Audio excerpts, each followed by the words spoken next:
Coach Wadu, 6 months in the job, 2 trophies in the bag, top of the league. Bro, who would have predicted? Some say all they need is a new coach. I don't know. I don't know if that will be something that they will consider. It's Kaizer Chiefs. They're already considering it. And I'm sure he wants to play that Brighton game. It's his last game at Anfield if he does move in January. The domestic cup kings are at it again, and Bafana finds out who they're facing off with partially in the 2026 World Cup. This is Black and White Boots.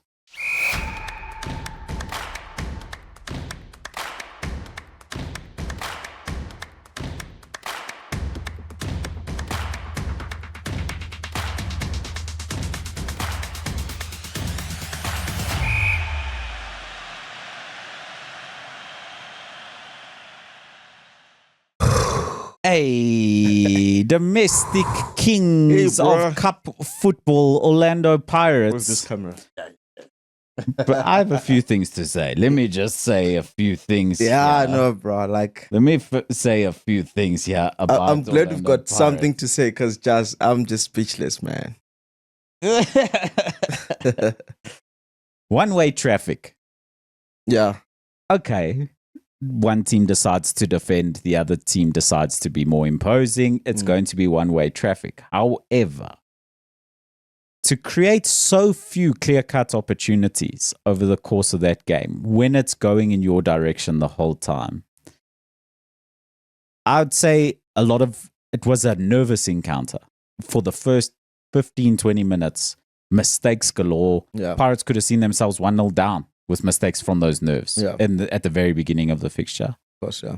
And, you've got you've got a team with the quality of Orlando Pirates against all you hear the whole week building up to it is David versus Goliath. Of course, yeah. But they went toe-to-toe in a way.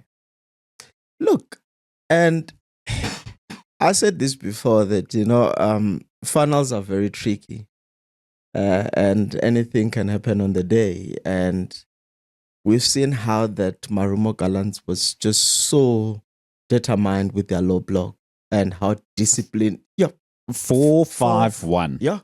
Like just one outlet, boot the ball up, see if you can get the ball to him. Yeah. And you're probably not going to, but it's okay. You just stay in that 4-5-1. Yeah. And they had good attacking players on the bench. Yeah. Their number 10, I forgot the name. They've got good, they had good quality in the bench that can actually cause problem in terms of attack. But no, they went on for a low block. I think 80% of the time those guys were practicing penalties because I think that's what they were hoping it will get to. They weren't far away from it. They were not. They were disciplined. A very scrappy own goal. I'm calling it an own goal.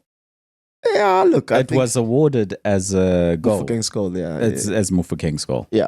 But for me, it's an own goal. First of all, the ball ricochets twice off of the defender, changed direction twice off the defender. But the last defender, I think the reason why they awarded as a goal, the last defender couldn't do anything with the ball. It was already in the net. Yeah, but it's a double deflection. It's bounced off of the player twice. Yeah. That's like awarding a goal for a player who kicks the ball, hits the post, hits the back of the goalkeeper and goes back in. It's very sad to give those as an own goal for the goalkeeper, but it's an own goal from the goalkeeper, right? So to me, it's the same thing. But anyway, well done. A win is a win. Well done, Orlando Pirates. Another clean sheet. Yeah. And if you look at that front line of Orlando Pirates. Yeah. A police. You can't take your eyes off of him when you're watching the game. He just attracts the eye. His movement in the game is brilliant. And it's like the whole stadium is watching a police except for the defenders. For some reason, he's able to find space. He's able to find space. And what I like about him is he's so enterprising. He can move from the left to the right. He does all those things with so much ease. He gets into tight corners and he is able to get out. And one thing that I think it was, he was man of the match and he said he didn't have the greatest game. But one thing that I think was also a problem for him in that match, what I picked up, that pitch was so wet. He was slipping a lot. He couldn't play like his normal game. He was sleeping a lot, and I think it had an impact on his game a little bit. But more than that, I think it was very instrumental for Orlando Pirates. And I think as a Bafana fan, I've had my reservations about Makopa in the past, thinking that we've got like clearly better pure ball playing strikers than Makopa. But the evidence is clear. Orlando Pirates benefit from his best attributes, his physicality, his ability to flick the ball on for other players. Yeah. And he's got some quality. He showed a cheeky little dink over the goalkeeper in the first few minutes with a shot on target. Okay, he could have put it either side of the defender and opened the scoring early on and had an easier affair for Pirates in this final. But that front line is really well balanced for Orlando Pirates. It is very much well balanced. And for me, I like Makopa, and I see where some of the criticism come from. If you look at that chance, it was just an open net. He sort of like just passed the defender. Just place the ball. Hit it There's hard. space either side of him. There's space either side of him, and you've got ample time. And I think that's where the criticism come from a lot of people. But I think other than that, I think is a very good player. And if he can work on those small attributes of his game, I think it's going to be very, very lethal. Yeah, I think if he was more clinical, I think that's what you really want from a number 9 anyway, is a more clinical finisher. But he's in the Bafana squad for AFCON. Yeah. He's in a rampant Orlando Pirates side. Yeah.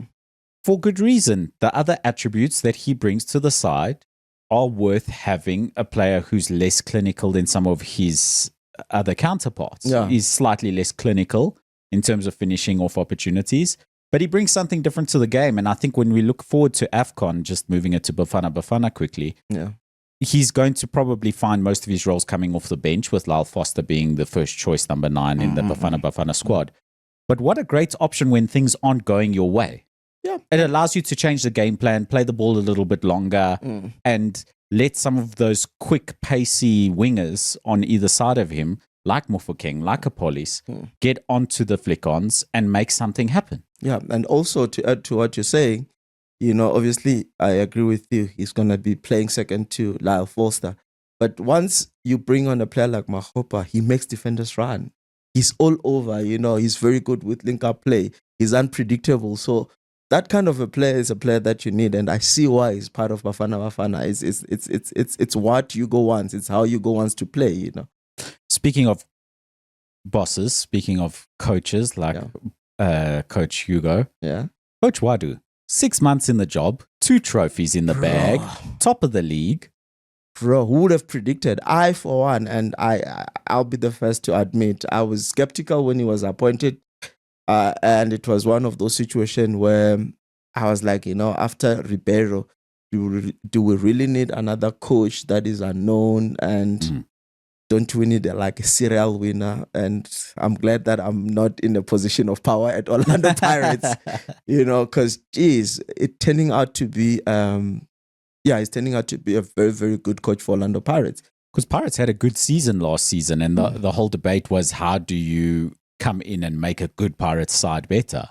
Seems like he's done that. Yeah, and what he has done with that Pirates side, it's beautiful to see, because Pirates used to struggle a lot with, these silly games like versus Durban City, my respect then, midweek in Durban and all of that. They never used to get results. And now with this Wadu side, they might not play well in the first half, but in the second half, they're going to kill the game. Pirates, it's just, like I said in the previous episode, one of the previous episodes, that these Orlando Pirates now, when opposition come to face Orlando Pirates, it's not so predictable. They know that to get a win, it's not going to be easy. What are your views on Wadu's stance on looking at unproven talent and allowing them to go and prove themselves out on the pitch? That man, I don't think there is anything that we can fault him on. He came on and he had this massive squad, right? And he managed to consolidate his squad properly. And he's got his own rotation policy that is going on. And when you look at his rotation policy, it's working out because when players come from the bench, they're also contributing to the game. Some games we've won them from the bench. So him trying out different combinations and different players, I think he knows exactly what he's doing. Yeah, and now he's losing a star in Bogazi. Yeah, man, I'm disappointed. Firstly, I think he's 20 years old. He's 20 years old, but he carries himself like a leader. Look, that's why he's the character. I think he's a second captain, second or third, but he captained the side this weekend. Okay, it was in celebration of his last. Yeah, Sibisi is the second captain. Sibisi is the first captain, so I'm not too sure if he's the second captain or third, but he was voted in because of his leadership qualities. At 20 years old. He carries himself so well. He reads the game so well. He marshaled everybody. He's a calm presence. Yeah, he's a tremendous talent, and Major League Soccer is getting a tremendous talent on their hands. Definitely. Look, my only disappointment, yes, everybody's saying, no, he could have gone to Europe and all of that. I agree. But like what Simi says when we had this discussion, that Europeans usually, when they scout you from a very young age. When you're at that age, they expect you to be fully fledged, and you could see with the offers that came through from Europe, according to his agent, was not adequate enough for Paris to say, okay, we can let him go. But Chicago Fire came with a good offer, and Paris sort of look at the offer, and it's an offer that you can't resist. And I think Orlando Pirates, what they looked at when they accepted that offer is the fact that they still have good players in that position. There's still a player like Sesan, who was a regular last season before his injury. There's still a player like Olisanda, who's like really good with aerial ball, and he can marshal defense. He's very good at the back, and he's very good on his feet as well. So all of that, they still Koki, a lot of people don't rate him, but he's still there in the waiting pack, So I think it made business sense for Orlando Pirates to allow him to go with this transfer window.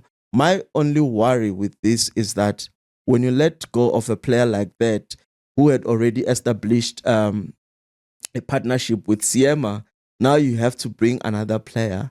What happened in that transition period when you are trying to get a good partnership that is gonna finish off the season? Are we not gonna be in a situation where Orlando Pirates start to drop points there and there while trying to figure out the best partnership?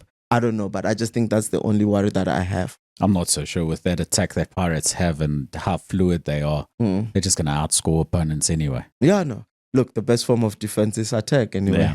Absolutely. But yeah. All the best to him. He got a big hug from Minister Gaten McKenzie on his way out. That man loves the camera. And now he'll be joining up with the Bafana squad ahead of AFCON before heading over to the United States before the rest of the Bafana squad. Yeah. To do Major League Soccer action before the World Cup. Yeah, look, I hope we'll be able to follow his career, and I hope it doesn't become one of those like the guys that left from Mamelodi Sundowns to go play there, and it didn't work out for them. But he's a tremendous talent, and I think MLS might just be a springboard for him to go elsewhere. I think so. At his age and with that character that he shows, you just hope that he goes there. He looks like the type who's going to keep his head down, work hard, and do all the right things. And I think that's important if you want to find yourself in the top elite European football one day. Agreed. And we might just be seeing him in the same league as Lyle Foster in a few years. You never know. Hey, I mean, at 20, anything is possible. We might just go there, shine once he's in at MLS, and offers comes from Europe. Yeah, who knows? Who knows? So we wish him all the best.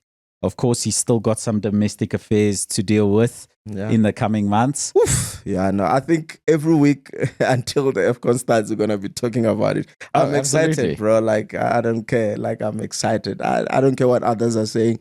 There's a lot of skepticism about our squad, but I just think we're going to be fine. Yeah, so Betway Premiership. Let's start off there. There was not much, it was because obviously it was a cup weekend, Yes, so there were a few midweek fixtures. And then, there's the Kaizer Chiefs fixture that we can talk about. Yeah, look, I don't know. Sunday, TS Galaxy, 0-0. A little bit of a weekly habit for Kaizer Chiefs following their Chipper United 0-0 draw as well. They struggling on the road, it seems. Yeah. But that yesterday's game, I think they played well. I think they should have won that game. They played well. But my question now is it the pressure or is it CAF that is like now getting Chiefs under pressure? Because Chiefs actually really started well. Now all of a sudden results are not coming. Also in CAF and even in the league now they seems to be struggling to just finish off games. Yeah, so 2 draws in a row. I mean, we could be speaking completely differently. It's 2 0-0 draws. They've had clean sheets. That's a good basis. But 1 goal in each of those games, they get those points. We're telling a completely different story now because they're only 4 points behind Orlando Pirates as things stand. They'd be joint top of the table. Okay, Pirates still have that game in hand. Chiefs just played their game in hand this weekend. And now, after those 2 disappointing draws for Kaizer Chiefs, they're 2 points off Mamelodi Sundowns in 4th place, behind Skakuna United, behind Orlando Pirates, and they don't have those games in hand anymore. So, a very disappointing week for Chiefs. It is very disappointing looking at how they started. You know, they looked like they were challenging for the league. And it's a good time to break for them. None of those Kaizer Chiefs players are going over to AFCON with Bafana. Yeah. Is it good or is it bad? Because you can look at it in both ways and say, you know, some of the players that are going to be playing competitive football, when they come here, the fluidity will be there. But for Kaizer Chiefs, there's no competitiveness. Well, I mean, they've been playing competitive football and they've gone on such a big dip. So maybe all they need is a break. Some say all they need is a new coach. I don't know. I don't know if that will be something that they will consider. It's Kaizer Chiefs. They're already considering it. Yeah, look, I mean, I would say let the guys finish the season. You know, again, this season is done. There's only 3 things that you're fighting for, right? It's the league, Nedbank Cup, and Confed. You know, and the guys have gotten you into the group stages of Confed. Do you really wanna? I think give them a chance. It's not like they're losing games; they're drawing, but it can take 2 or 3 fixtures to turn the tide around. You know, so. We know the sort of pressure that anyone is under when they're heading up Kaizer Chiefs. And I know there's 2 sets of shoulders there to carry the burden right now. But that burden is still tremendously heavy. Yeah, not true. It's very, very much heavy. But I would like to think, I think they've done well to be given that grace to say, let's finish the season with them. But I really think going to the new season, they're going to need like a serious coach. Okay, let's have a look at the Betway Premiership log. Obviously, not many fixtures to talk about. Yeah. And Betway Premiership action will only return next year. Next year after the AFCON. So Orlando Pirates finished the year top of the table. 28 points, 2 points ahead of Sundowns, game in hand. What a nice position to be in. 2 trophies in the bag, 2 points ahead in the bag. Pirates sitting pretty. Yeah, no, that's a good present for the black and white. Hey, I mean... finishing off the season above Mamelodi Sundowns. Finishing off the year. Finishing off the year. So rather, you know, not the season. Well, I'm hoping. You're confident. No, look, I can only hope. But so far, so good, you know. And there's a lot of talks about Mamelodi Sundowns. You know, their form has really dipped in the league, you know. Usually... also midweek, 1-1 draw against Lele. 1-1 draw against Welele. And usually Mamelodi Sundowns will be behind maybe Orlando Pirates this time of the season if you look at past season. But the only reason that they will be behind it's because they've been involved in CAF and they've got games in hand, which they eventually goes and win in the previous season and then take the league. This season is a little different. They are behind and Orlando Pirates actually have a game in hand. So... they're in a very, very, very difficult position. And when last did we see when Sundowns didn't have a season in their own hands? I can't even... It's a long time ago. It's a long time ago. You know, where it's like, it's yours to lose. You know, go on and grasp it. Now they have to rely on fixtures elsewhere. Yeah, they have to rely on fixtures elsewhere and try and beat Orlando Pirates when they meet them for the second round. But they are in a very, very difficult position. And I think Coach Cardoso is under pressure. Because I think Mamelodi Sundowns fans, you know, when fans are used to winning and things are not going their way, they don't, you know, they immediately lose they lose their trust and patience on the project. Yeah, and of course it's a 30 fixture season. Yeah. We are approaching halfway for most of the teams. Two sides that have already played half of their fixtures for this season. Yeah. Siwelele in 11th position and Chippa United stone last, 9 points, half of the season played. Could it be the season where Chippa United gets relegated? Because it does look. But the thing is that they've been drawing games as well, and they're not actually winning the games, you know. So, sure, I'm worried about Chippa. And I see that I think they are there with Magezi. Yes, Magezi on 11 points. And then the big shock at the bottom of the table, Stellenbosch, 12 points from 14 games. That's nearly halfway through the season. They're on 12 points. Very unlike them. I think they are now, I think the language they are around the winelands is probably, let's just survive this season. Has to be. You know, the ambitions aren't anything else. Yeah, no, you can't even look at top 8. Look, it's still much very possible to achieve top 8. But with where they are right now, I think just survive the league.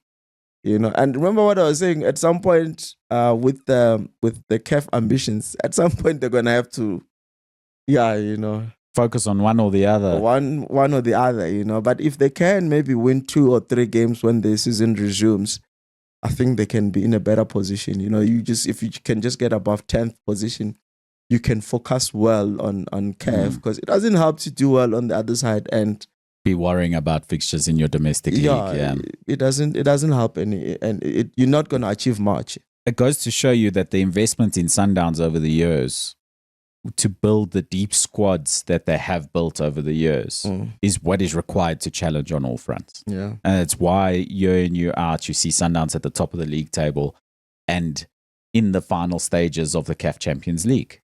You need a deep squad, of course, especially if you're gonna be competing in CAF Champions League and all of that. For a team like Mamelodi Sundowns, CAF is everything, and the depth in their squad says it all.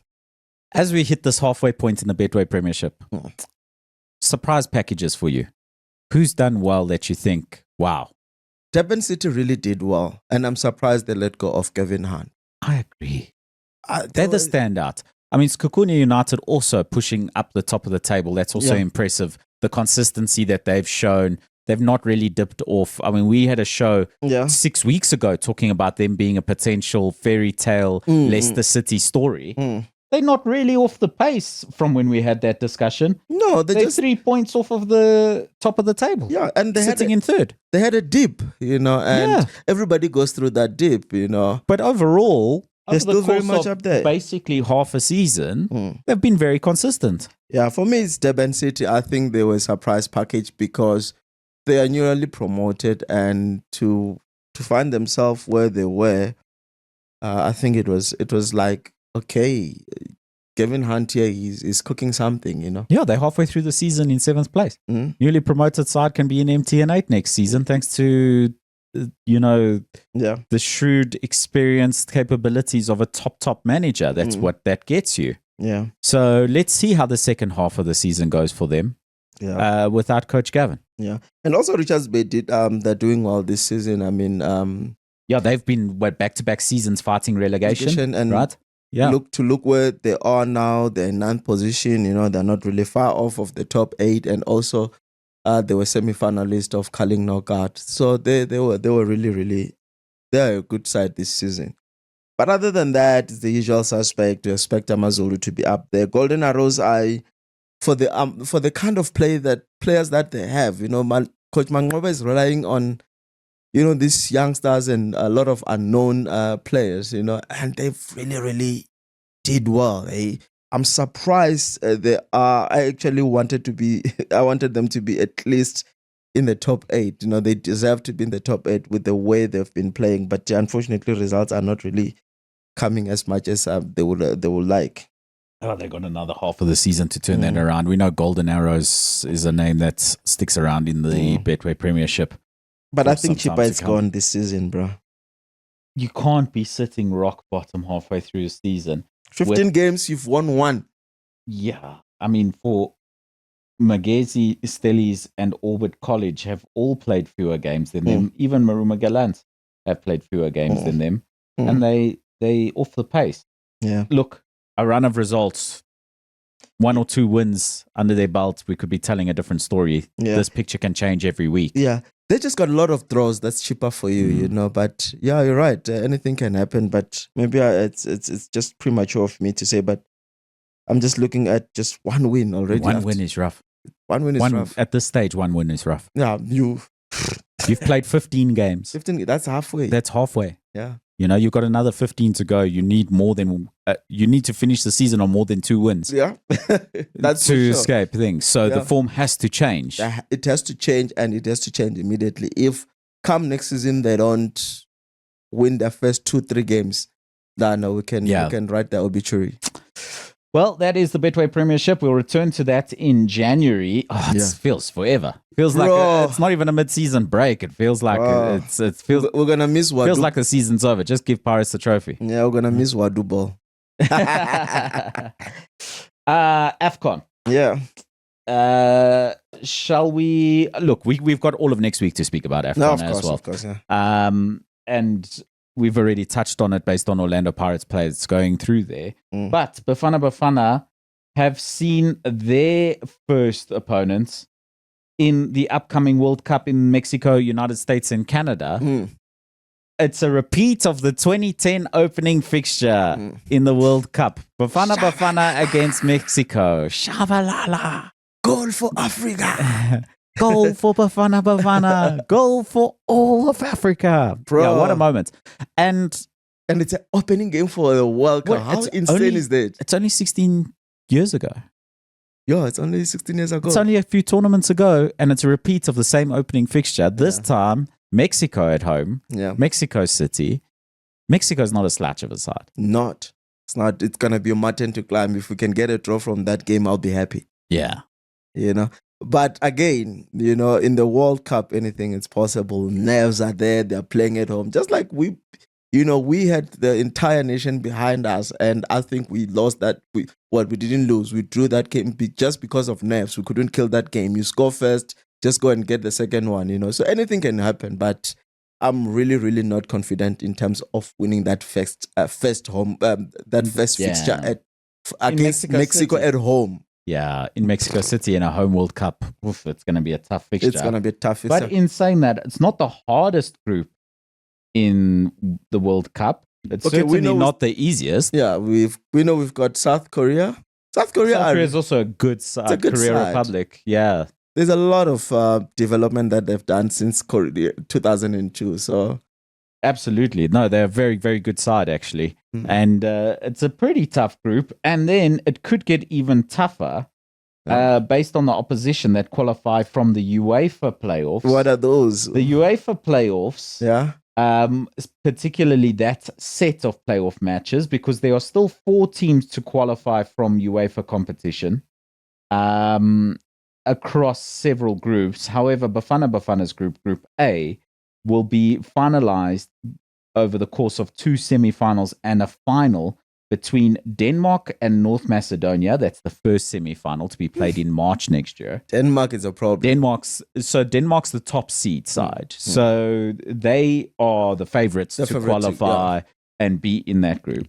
North Macedonia is the 4th seed side, so they are the biggest underdogs to qualify for that group. That would be a nice little if we can get them, Bafana, like North Macedonia qualified from these semis. That's going to be tough, though. Their first fixtures, Denmark, will be hard for them to even be in the playoff final. And the other is Czechia versus the Republic of Ireland. Republic of Ireland did a tremendous job getting out of their group with Portugal. In those last few fixtures, a certain Parrot scoring goals for free, getting Republic of Ireland the opportunity to at least get to the playoffs to qualify for the World Cup, saving them from direct elimination. Denmark's the real worry. The rest of the sides, I think Republic of Ireland is next on that list. They're not an easy team to beat. And tactically, they can be very, very astute. They've got a strong league. They're physical. Their league's not bad, you know. But, I mean, if we're able to choose one, we'd love for North Macedonia to be that side. But we imagine it'll be Denmark. I think it's going to be Denmark. Denmark I think let's have good praise players. ourselves for Denmark. You know, you've got Rasmus Højlund who's scoring goals for 3-9 in Serie A. He's just put Napoli top of the league with his goals. They've got Patrick Dorgu of Manchester United. They've got a whole host of other top talented players. What's his name that played for United? There's Is he still there? The guy who had a heart problem? Oh, you're talking about Christian Eriksen? Yes. I'm not sure that he plays I don't think he plays for Denmark anymore. Yeah. So I don't think he'll be there. But then there's also, of course, tremendously talented players from all over the Premier League and other top European leagues. So Denmark's a very good side. I think Kasper Schmeichel's still in goal for them. So they've got good players. I think let's praise ourselves for Denmark. And I think this is a good... it will be good for South Africa now to start the powers that be. I hope they're going to be looking at trying to organize friendlies. That FIFA window that is coming. Try and organize friendlies with teams in that region. Yeah, absolutely. But it's so split. You've got Mexico, you've got Asia, and then we've got Europe. So America, Europe, and Asia. Yeah, we can get 2 teams from those regions just to just to suss them out. Especially those that they played with those teams. Elsewhere in FIFA World Cup groups, Canada, as one of the host nations, will be taking on either Italy, Northern Ireland, Wales, or who's that? Anyway, Qatar and Switzerland. Easier group. No, it's a much easier group. There's no football in Qatar. Then this one can be quite tough. Group C, with the omission of Haiti, who aren't a top side, if we're completely honest. There's Brazil, Morocco. That's a group of death. And Scotland, who are absolutely on fire. Yeah. That is a tough group. Yeah, Scotland are good. I think they're gonna Scotland, like Norway, I think they're gonna be dark horses. And then, but I don't think the group of death is the one for me with Senegal. Absolutely. You've got USA, Paraguay, Australia, and they will be taking on either Slovakia, Turkey, etc., Kosovo. Turkey's a strong side. I imagine they will qualify from their play. Players like Erda Gulat doing well for Madrid. Even Kenan Yildiz for Juventus. They've got a lot of talent in their Turkey side. So they will probably face off against USA, Paraguay, and Australia. I still think USA will qualify from that group regardless, because I do think that they're stronger than both Australia and Paraguay. How's this for a group? Ecuador, Cote d'Ivoire, Germany, and Curacao. Tough group for Curacao. Yeah, it's always like this. Always like three teams in a group that are like strong. Yeah. Group F, another tough group. Tunisia. Yeah. In that one, they'll also be waiting for a qualifier. But how's this for a qualifier? Poland, Albania, Sweden, Ukraine. One of those teams will be joining Tunisia with Japan and the Netherlands in Group F. You must know if Poland goes in there, it's troubles. Absolutely. Group G, you expect Egypt and Belgium to qualify from that one. Iran are not a rollover, let's put it that way. But they're not in the same league as Egypt and Belgium. Are they still coached by Carlos Queiroz? Let me quickly I'm not so sure. Yeah, no. And New Zealand are going to finish bottom of that group. They can't compete with those top sides. But here's the pick for me. Yeah. I know that you said that Group I is your group of death with Senegal. Group H is up there. And I feel sorry for Cape Verde because they're in a group with Saudi Arabia, who are no slouches, Uruguay, and Spain. You have to take on Uruguay and Spain, and then also Saudi Arabia, who are not a joke of a side. Yeah, because now with all the with the Saudi league, etc. But they've already, even their national team before all the investment in the Saudi league, were already competing quite well. Yeah, they used to go a lot to the World Cup. So they're not a bad side. Cape Verde, that's a tough group. But here's the real group of death, possibly. Yeah. France, Senegal, Norway. Doesn't matter who comes forth. It's already trouble there. And then, who cares, right? It is just those three sides I feel sorry for Senegal. Yeah, Because they're a side that had potential to perhaps go on and qualify from a group. You don't see anyone but France and Norway getting through that one. Nah. Erling Haaland will score enough goals alone for Norway to qualify. And France are probably the best side in world football. No, definitely, definitely. Then you're looking at Group J, Argentina, Algeria, Austria, and Jordan. Pretty tough group. I think Portugal have a fairly straightforward group. Okay, but they're still waiting for qualifiers to see one of their opponents as well. But Uzbekistan and Colombia. Colombia might is a be good side. Look, their youth team won the Under-21 World Cup, right? Yeah. So perhaps they're a couple years away from being a strong side again because Colombia historically has been good. But right now, I don't think Colombia are really a top side. Not anything for Portugal to worry about, and Uzbekistan as well. Portugal should easily go through there and potentially face Argentina in the quarterfinals. That could be a big one. And then another tough group, Group L, England, Croatia, Ghana, and Panama. I just think Croatia and England are both top sides, and that's tough for Ghana. Look, the beauty about this is that there's an element of third. You can still qualify by finishing third, you know.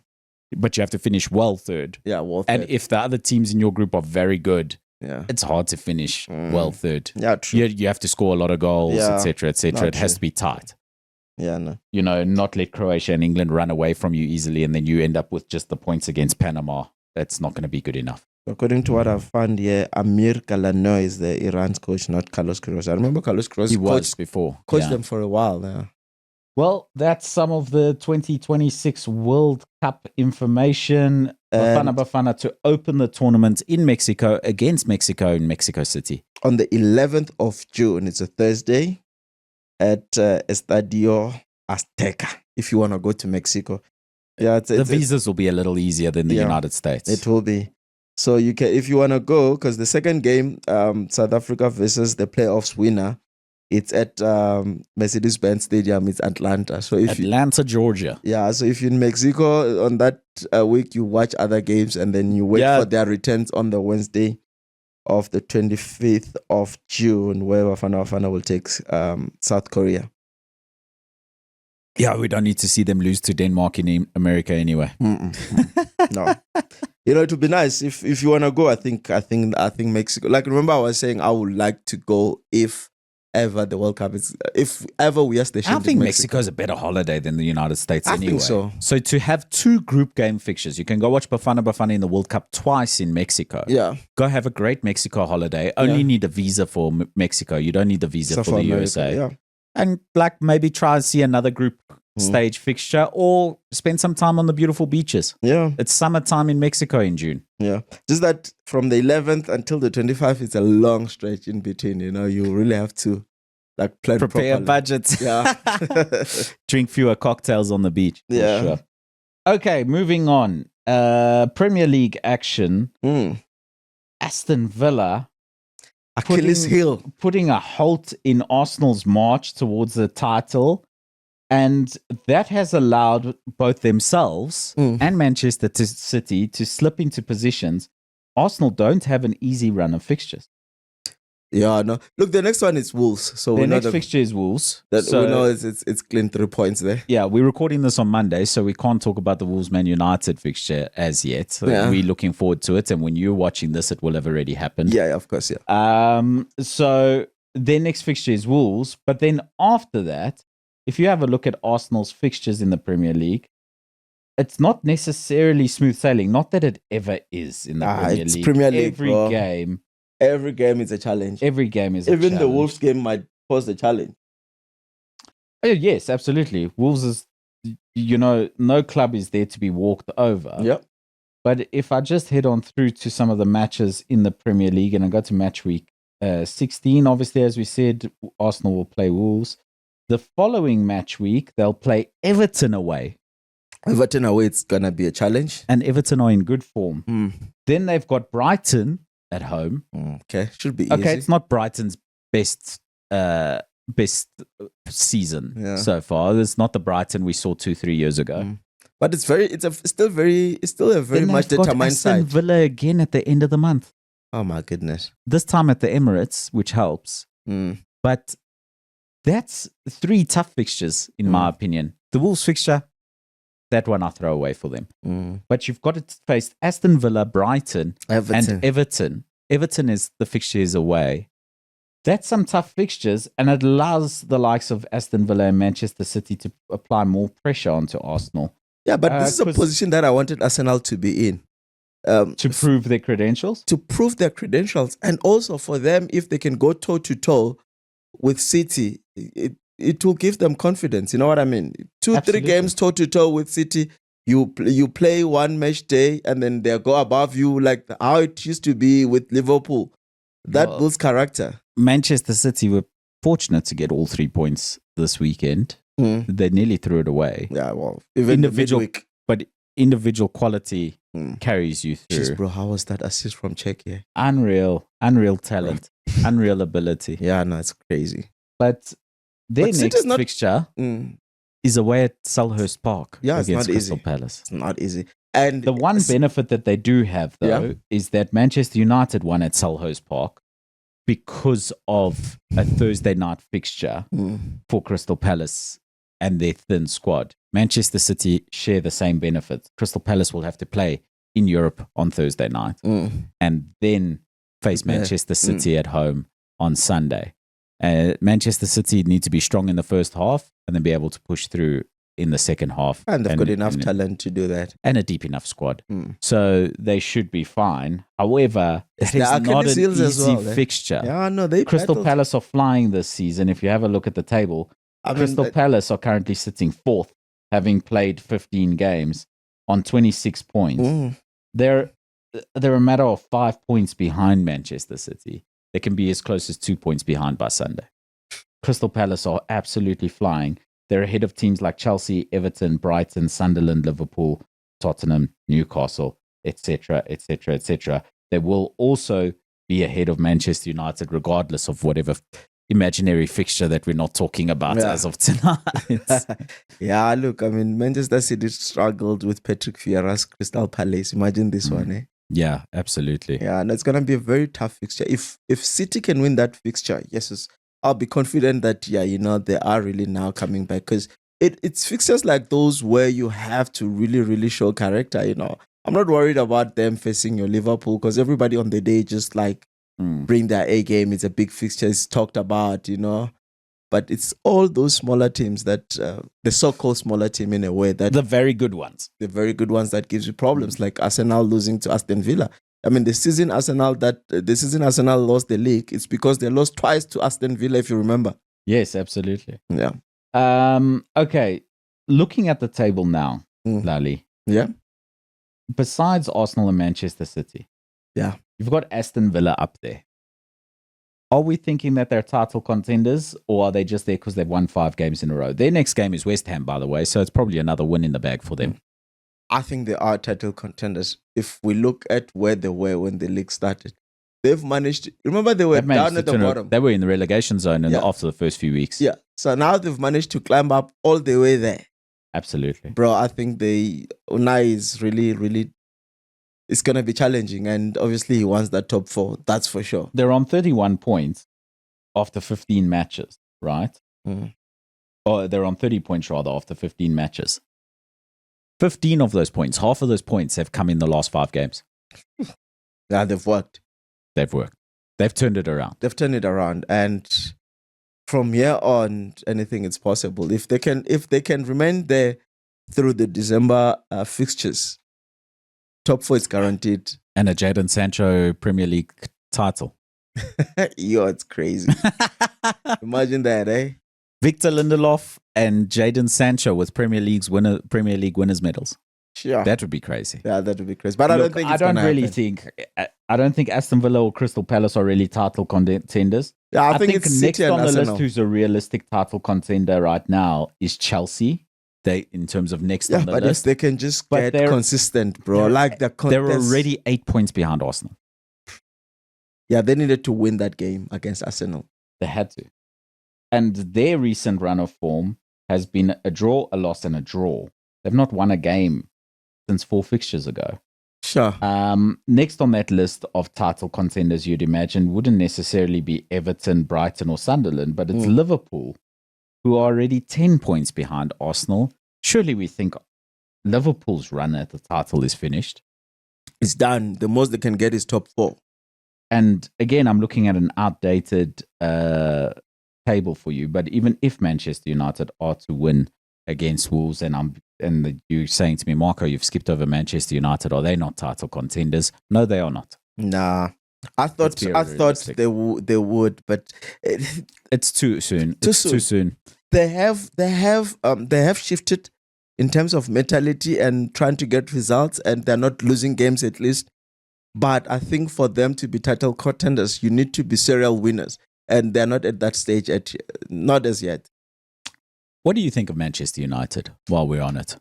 How far away are they from being something? I think this is just their last season from scraping through results and all of that. I think come next season, if they can get a proper number 6, because I think that's where they need to strengthen. And then you can't have Bruno playing there. I don't know if you agree with me, but I think it's their last season. This is last season for a project. Next year, I think they're gonna bring in results. I think start looking a little more like Manchester United of old. Yeah, I think this season, yes, trial and error, but they're turning the corner. The mentality, it's building up.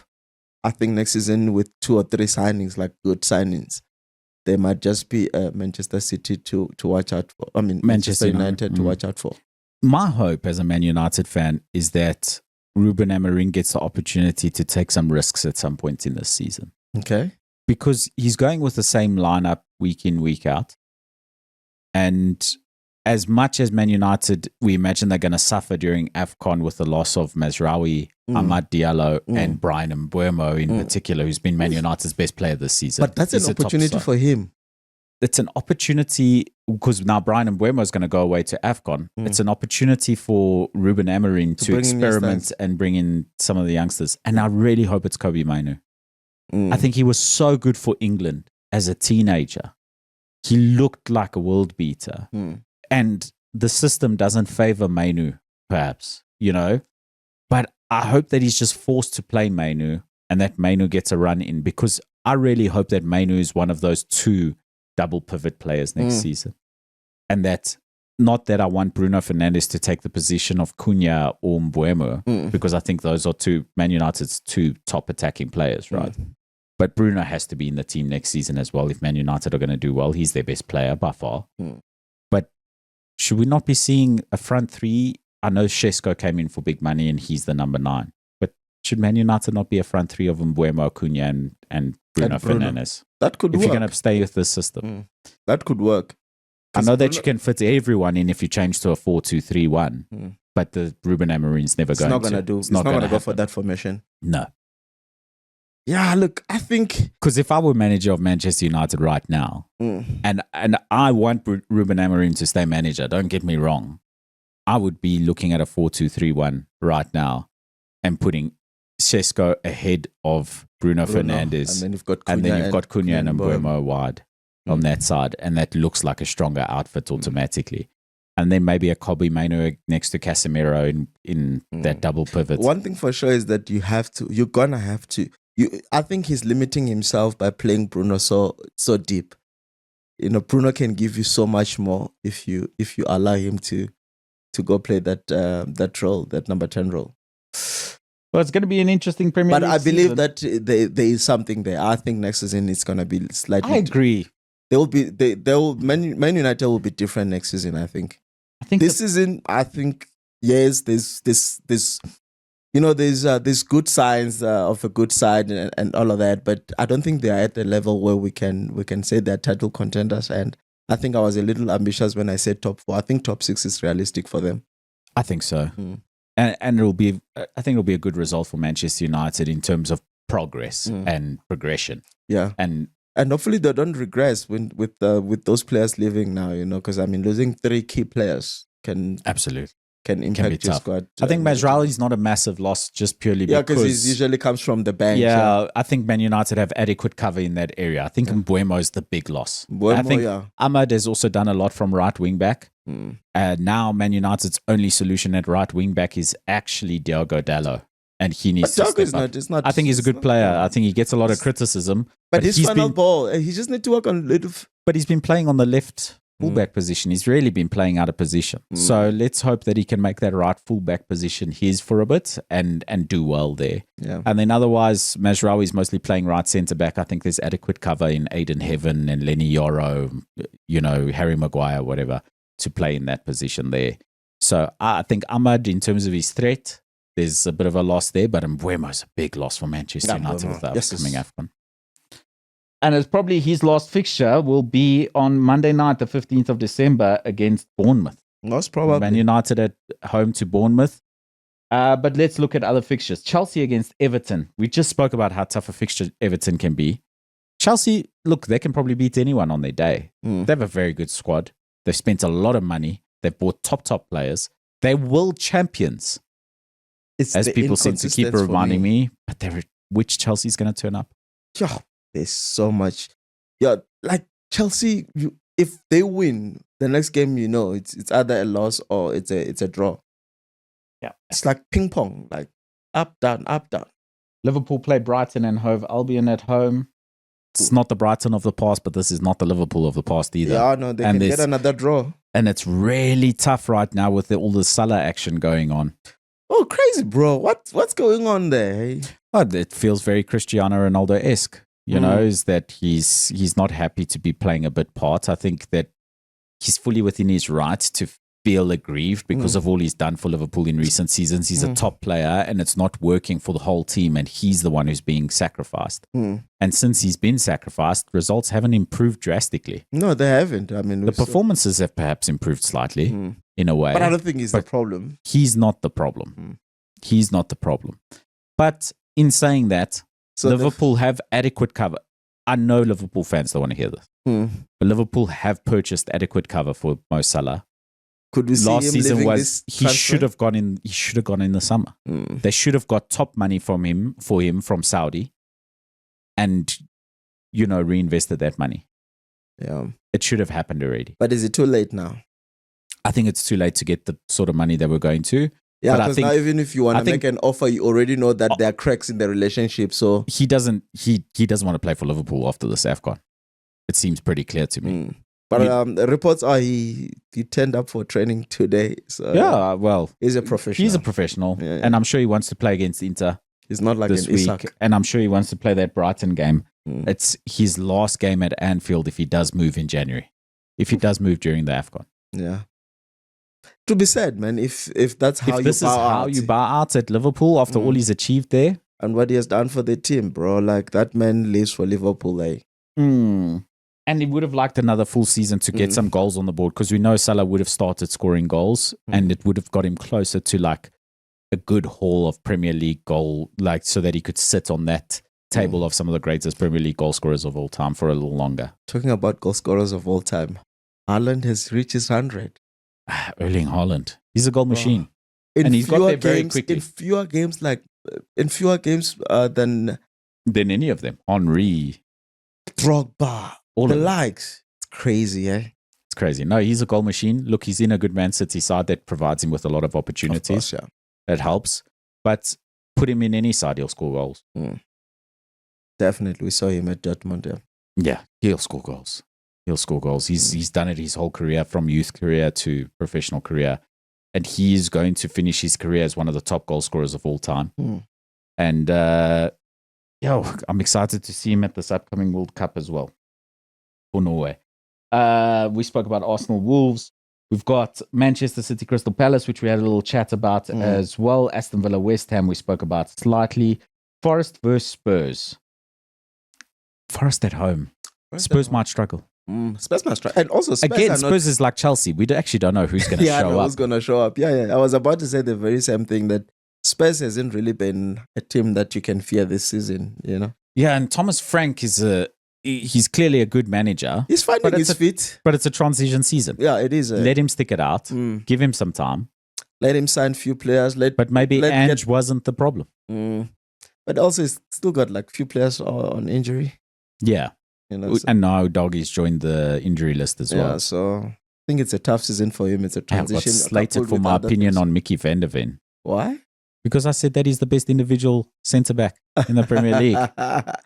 Yeah, bro. You know, like it's funny how like football is it's a subjective matter, bro. Like, yeah, no, I don't think he makes up the best defense in the league, but I think individually he's one a of the top greats, player, and yeah. I think he's one of the best in the league right now. Yeah, And that's a wrap of Premier League action. Champions League. yeah. Quickly, If Mo Salah is indeed to play against Inter Milan, because I think that's a fixture of the. it's an important fixture tonight. Mm, Inter Milan at home against Liverpool. Inter top side, and when you look at what it means for the table, Inter are currently on 12 points. Liverpool are currently on 9 points, which is a difference between playoff places and automatic qualification as things stand. And next year, when qualification returns, or when Champions League group stage action returns, there'll be only 2 fixtures left after this week. Liverpool need this result.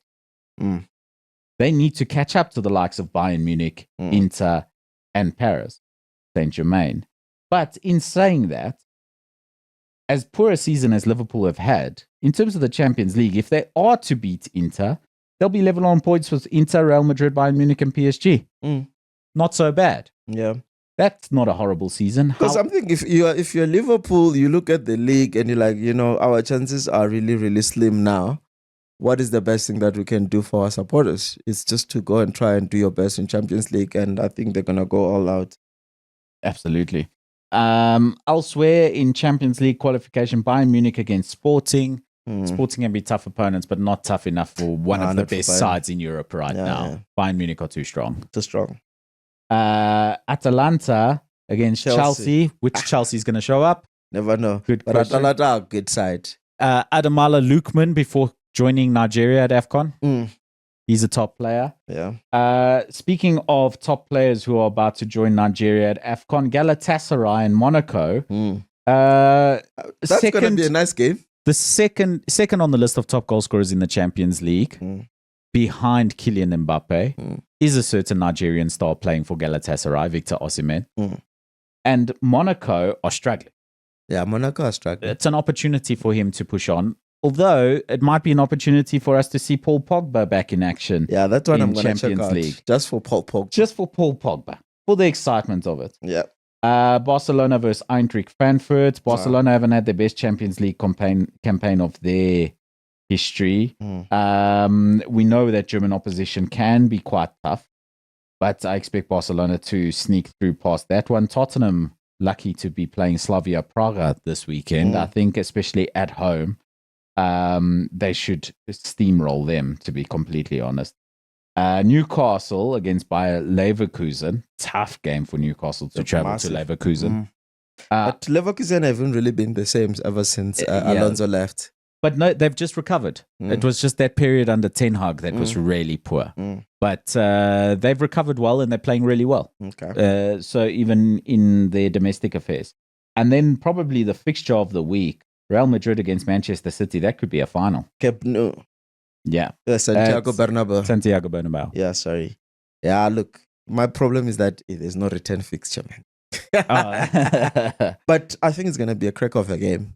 They suffered on the weekend. Real Madrid in domestic affairs lost 2-0 to Celta Vigo, got 2 red cards, losing their heads. It's not the best stage right now for Real Madrid.